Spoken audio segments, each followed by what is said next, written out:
Algunos se confunden y piensan que en México se terminó la esclavitud en 1810. No fue así.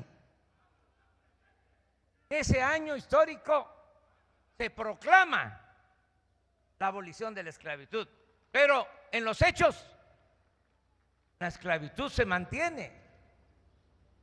Es abolida hasta 1914 por un coahuilense, Venustiano Carranza.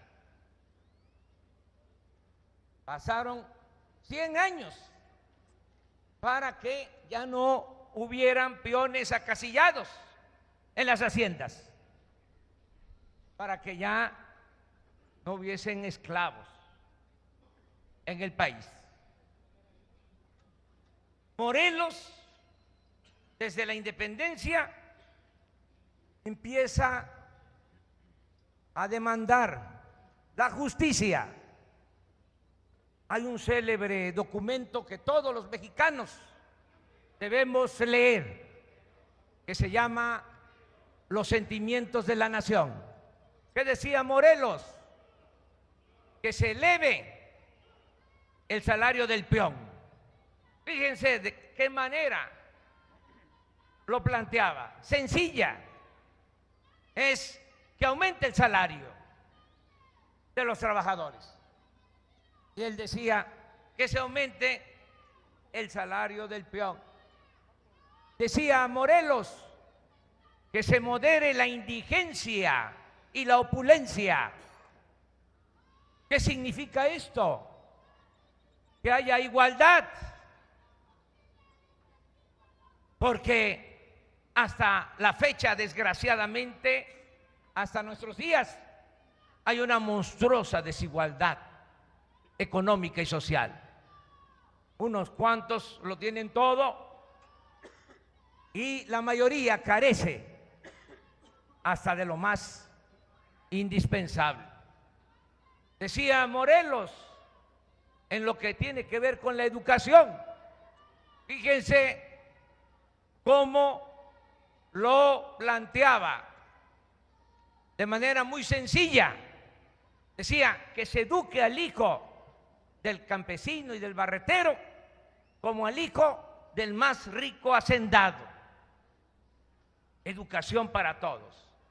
Que la educación no sea un privilegio, que la educación sea un derecho de nuestro pueblo. Decía Morelos que haya tribunales que defiendan al débil de los abusos que comete el fuerte.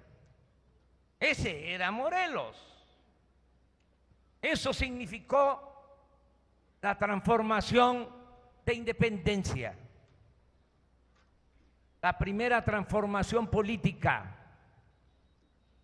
importante en nuestro país.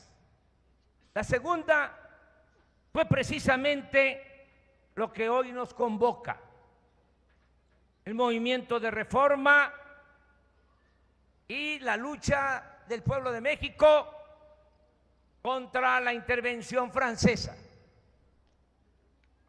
Es importante recordar esta fecha, 5 de mayo, en que triunfan las fuerzas nacionales y vencen al ejército más poderoso de esa época, al ejército francés.